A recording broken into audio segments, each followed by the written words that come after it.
you wanted the best, you've got the best podcast. The hottest podcast in the world.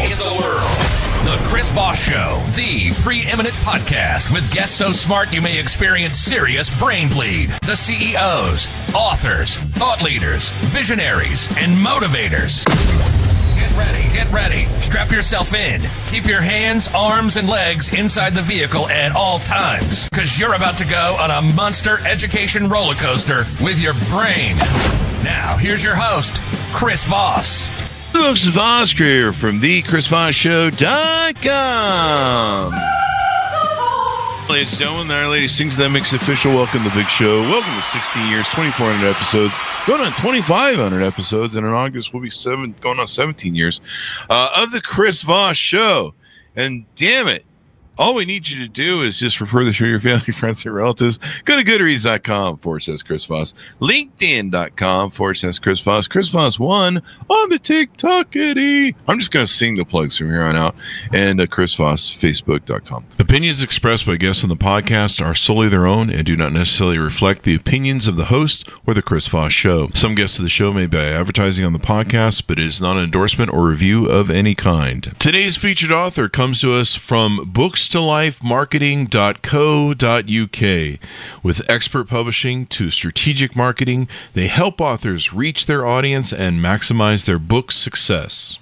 Today we have an amazing young man on the show. We're going to be talking about his book of poems, and it is entitled Snapshots in Eternity, Stitching Together the Four Corners of Existence, out May 16, 2012, and we're featuring today Jeffrey C. Starbuck on the show. We're going to get into the details of his book, some of the other work that he does in consulting and helping people, and all that good stuff. He is a poet, a psychotherapist, meditation teacher, life coach, and spiritual mentor who has been listening to humankind and delving into the world's sacred traditions for decades, while guiding countless individuals into greater wholeness and fuller self-expression.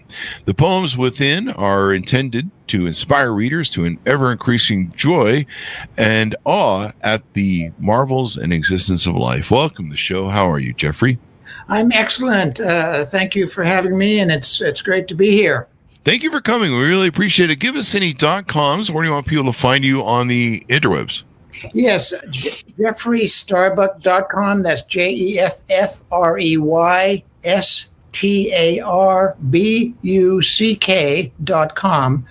That's that's the website, and shall I leave a phone number, or do I need to? If you want people to call you, I mean, it's up to you. 609-759-0108. Yep. And people can find that also your website if they need to look it up. Yes, can find what was the question? The contact information, the phone number and stuff, email. Yes, absolutely. Yep, on the website. Yep. So give us an overview of what's inside your new book. What's inside the book are works of poetry, what I call poetry. It's not modern poetry. It's not really personal about me or behavioral. It's about existence. It's about being alive, and it's about one's mind, and it's about the world. And there's humor in it, and there's levity, and there's irreverence, and there's a book called Intellectual Property, which the second line of which is to your right on the next bar stool, God sits doubled over in laughter, and it goes on from there. So that's but it's serious. It's not a joke as such, but it's very important to learn to take yourself lightly and to not take oneself too seriously in life. That is true. You gotta have some. You gotta laugh. You gotta. I mean, we human beings are funny people when it really comes down to it. Yes. I mean, even a lot of times we can look back at tragedy and find something to find a silver lining of it. Hope springs eternal. And I think laughter and being positive helps you find that hope. And, because otherwise it would just be ugly. We'd just be like, we crawl up in a ball in the fetal position, which is what I do every Friday. So, so what was the title of your book's kind of interesting? Snapshots in Eternity, Stitching Together the Four Corners of Existence. What is that based on? What does that mean to you, or what do you think it should mean to readers? Snapshots in Eternity, that was suggested to me ages ago by somebody who was listening to me talk, and I liked it. It really sort of stuck, and it conveys the idea of snapshots are little blurps, little flashes, little flashes of insight. Snapshots in eternity. My thoughts are that we live in eternity, and eternity isn't necessarily something. Eternity is the present moment, and that's where we spend our lives, in the present. Yeah. We think about a past and a future, and it is true, but it's always now. And then stitching together the four corners of existence was an attempt to convey the idea of bringing together any. All of creation is kind of ambitious, maybe, but the four corners of existence. So to me it's a spacious and expansive and inclusive type. That's and subtitle. That's what the attempt is. You covered all the bases, basically. Yeah. Everything's in there in the kitchen sink. Right. And so, was this your first book? It was. Mm-hmm. Yes. Is there any other books that people should be looking for? There aren't as of yet. There will be some more, but this is the first and the most recent. So, for aspiring writers, what was your journey in writing the book and becoming a writer? When did you kind of had that epiphany moment where you're like, "Oh, I think I should write some books"? Were you always writing? And then what was finally the epitomus of bringing this book to publish? I was always I was always writing. I get what are called downloads. I get bursts of where I have to sometimes I grab a pen if I have it, and I take dictation as rapidly as I can and try to get, because it's like a burst of inspiration. Yeah. The back cover of the book has this on it, and it sort of addresses your question. There are so many Niagaras of inspiration that daily rain down upon me that I must watch most of them flow back into this bountiful earth, being reabsorbed into that matrix which generated their mischievous emergence in the first place. So what brought you to poetry? I mean, were you a fan of poetry, or did that sort of prose just come natural to you in the downloads? The poetry, they're bursts, and they've always been kind of poetic, and And it was sort of natural to. There's a sense in which I'm not a very linear person in a certain way, and but poetry in a way is not linear necessarily, and but there are inspirations, there are thoughts that come to me about existence. It happens when I'm working with clients. Sometimes I see the next sort of intervention. I sort of get it in the form of a picture. Sometimes it's like a Bugs Bunny cartoon, which may sound horrifying, but it's quite entertaining. I mean, I'm very serious in the sense. Some people paint with, some people in their mind. In fact, one of the things I was surprised with, most people don't have an inner dialogue with themselves, but some people see in video, and some people see their inner dialogue in, like, I guess, audio or text.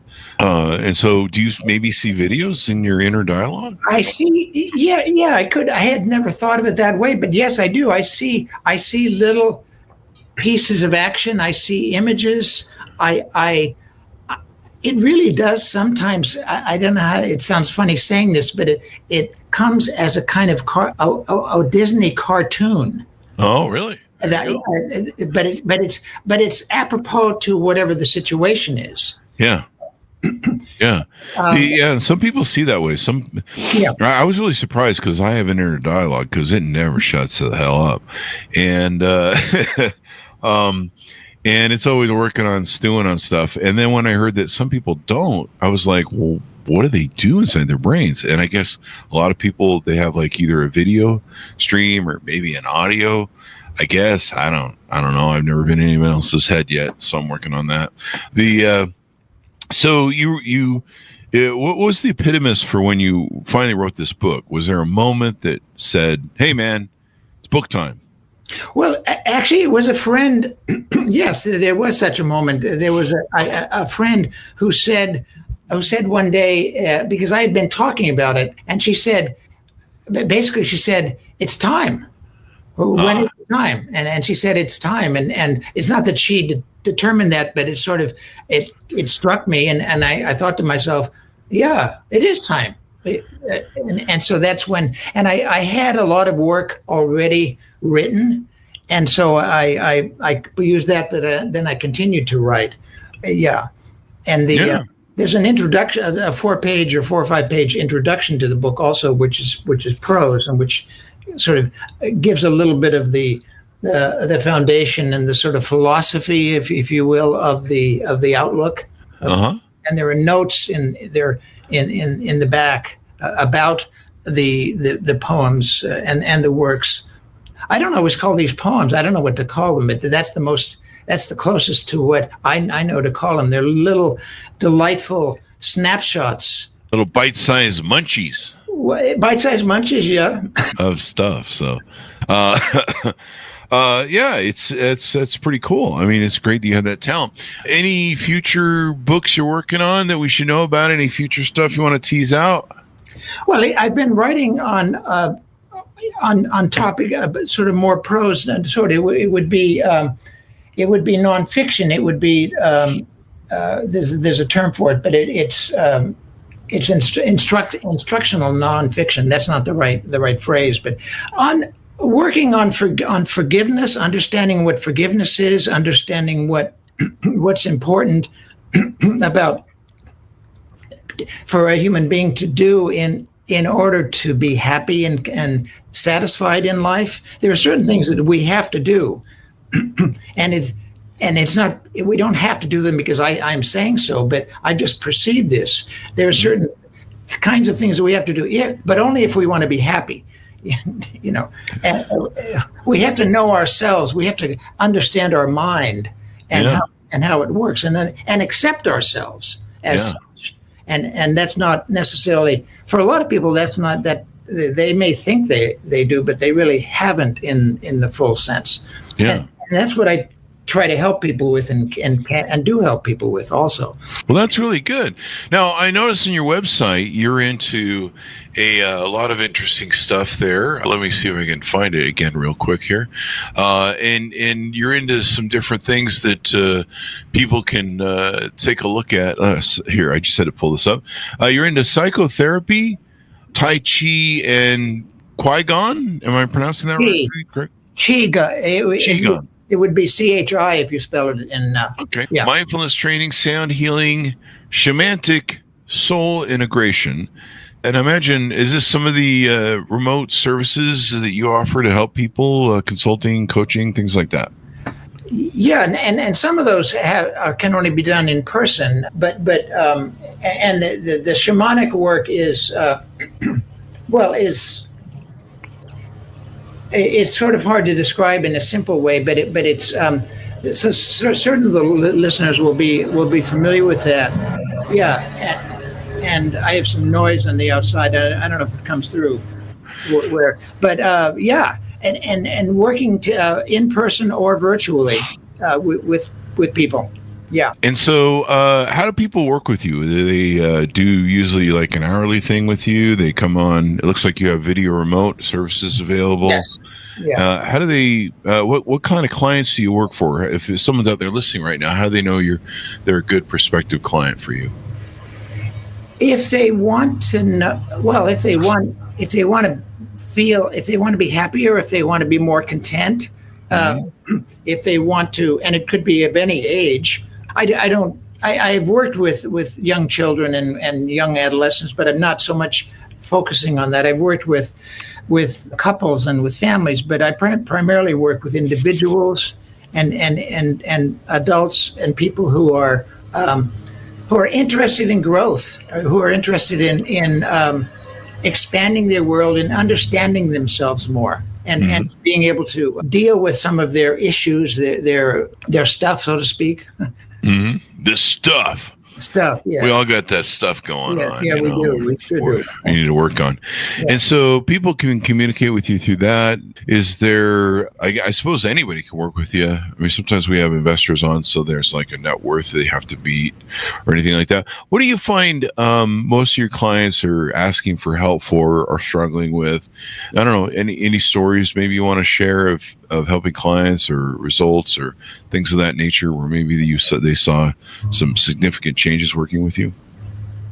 One man came for a while, and there were some difficulties with his wife at the time, and a difficulty accepting the fact that there had been an affair.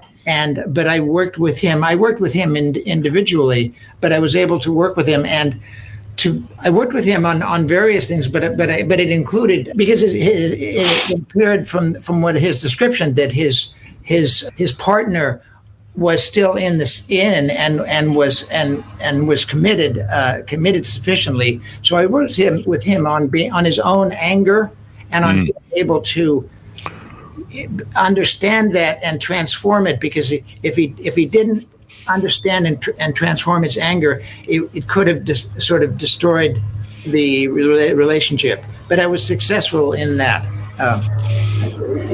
In that, and so that's one story.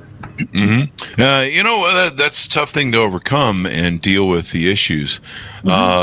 You are working right now to it looks like a 13-month course to expand into OCD, depression, chronic medicalisms, trauma, alcoholism, or that's what I like to call Saturday nights around this house. It's a cocktail of fun, folks. There you go. But no, these are things that a lot of people definitely need help with. Trauma, especially childhood trauma. Yeah. I see so much unresolved childhood trauma in my world. It's just insane. So that should be good. We all have to deal with trauma. We all have to deal with trauma, and we have to understand it, because there's more serious trauma, like being on a battlefield, or seeing somebody murdered. That's super trauma. But everybody has, to some extent, ways that we have been traumatized during our life. And we need to come to terms with that, and to understand it, and to accept it, and as we proceed, as we go along.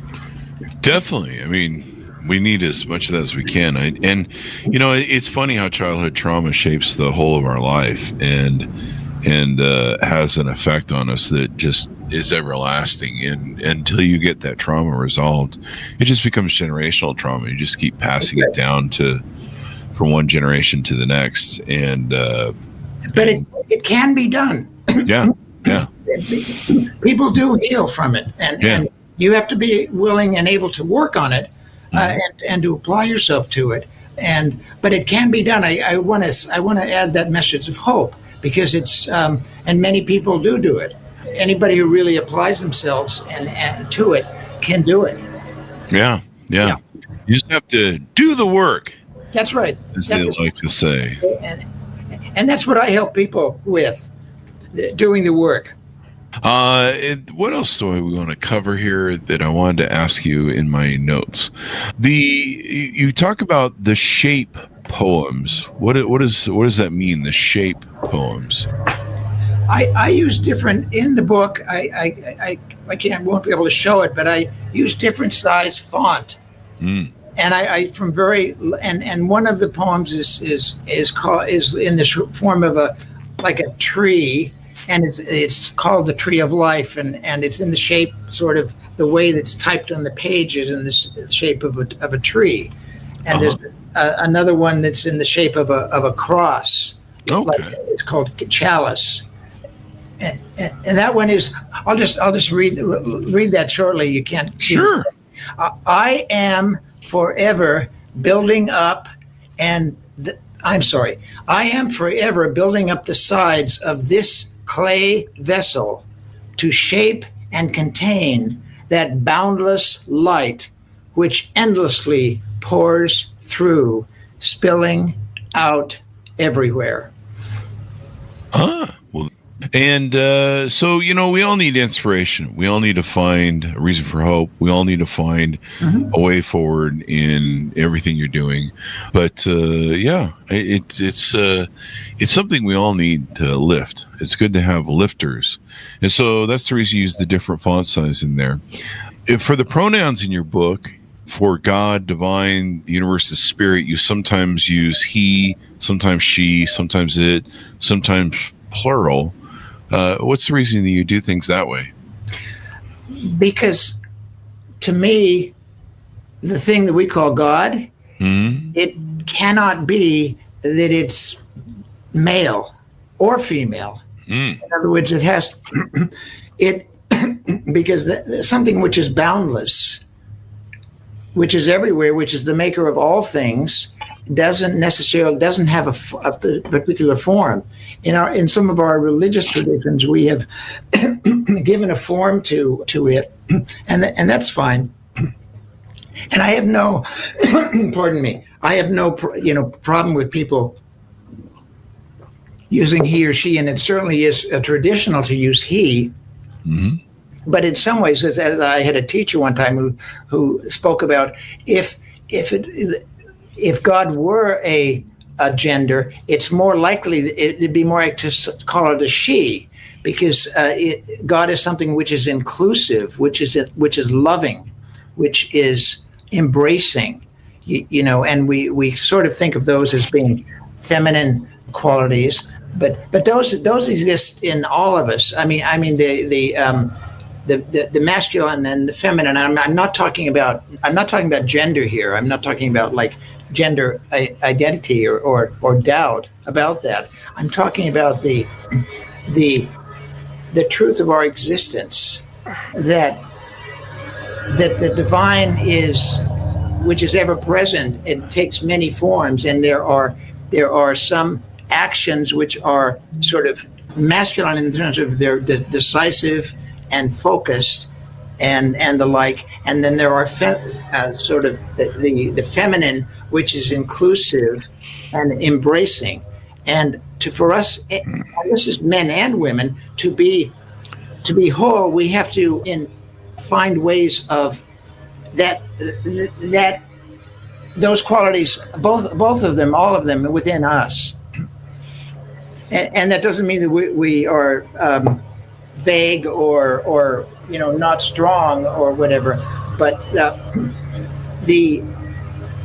we are actually a resonance, a spectrum of beliefs and of behaviors and of thoughts, and it's very useful to know that and to sort of accept oneself as such, for all of the plethora of varieties we can take. And so it helps kind of go through all that stuff. So you would you say you have a very traditional sense of what God or the divine is? Sounds like you kind of have your own version there. So not really traditional, maybe? It's probably not very, pardon me, probably not traditional. I don't see God as a Caucasian grandfatherly guy sitting on a throne up in a high heaven who has an anger management problem. That's kind of how it reads in the Bible. I don't see that. I see that God has many moods, many modes, God is the divine God, and I'm comfortable. I use the word God. I'm comfortable with it. I'm not stuck on that particular word. And that of course is an English word, and we forget that. That in other languages, and we forget, for instance, that the person called Jesus from like in Christianity did not speak English. Jesus spoke an ancient form of Aramaic.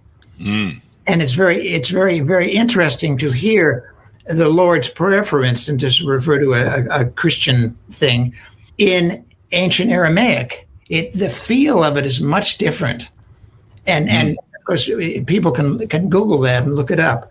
And we get stuck on language. Human beings get stuck on language. We fight wars over what to call something. Yeah. we kill people because they call it this or that, and that's not really a way to have a lot of fun and to have a lot of joy in life. Yeah, it's not very joyful to be murdering. No. But I suppose it depends on who's doing the murdering. I'm just teasing, folks. We're just doing jokes on the show there. Don't be doing the murdering.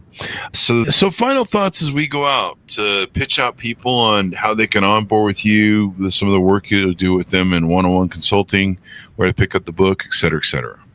Yeah, well, it's available through the book is available through the website. The book is available on Amazon. My full name and the full title, which is Snapshots in Eternity, Stitching Together the Four Corners of Existence, and all of my offerings. Many of them are available on my website, and my website is being updated as we speak, and in a lot of things. I have a lot of interests, which are unusual, like overtone singing. and what is overtone singing? Overtone singing is when you create two sounds with one bass note.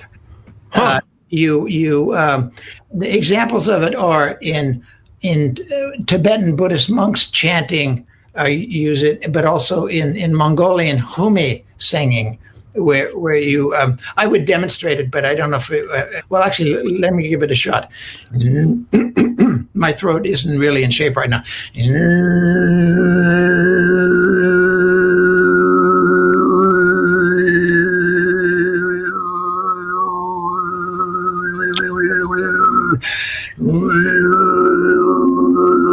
It's interesting. That's interesting. Yeah. Yeah, definitely interesting. So as we go out, give us your .coms. Where can people find you on the interwebs? www.jeffreystarbuck, JEFFREYSTARBUCK.com, and which is my website, and at the phone number that was given, and that information is available on the website. And I'm available for in person if you're geographically close. I can't very easily see a person someone in person who's in the United Kingdom or in Afghanistan. That's more difficult, but or remotely using video. And I deal with people, and I'm going to, and I have been, and I'm going to be doing more of it, giving talks in like libraries and for businesses and that sort of thing. So I'm available for that. And yeah. Well, Jeffrey, it's been wonderful and insightful to talk to you, and thanks for being a lifter, for making people's lives better. Thank you very much for coming on the show. You're welcome. It was a pleasure to be here. Thank you. And thanks to our audience for tuning in. Go to goodreads.com/Chris Voss, LinkedIn.com/Chris Voss, Chris Voss 1, the TikTokity, and all those crazy places on the internet. Be good to each other. Stay safe. We'll see you next time. And that should have us up.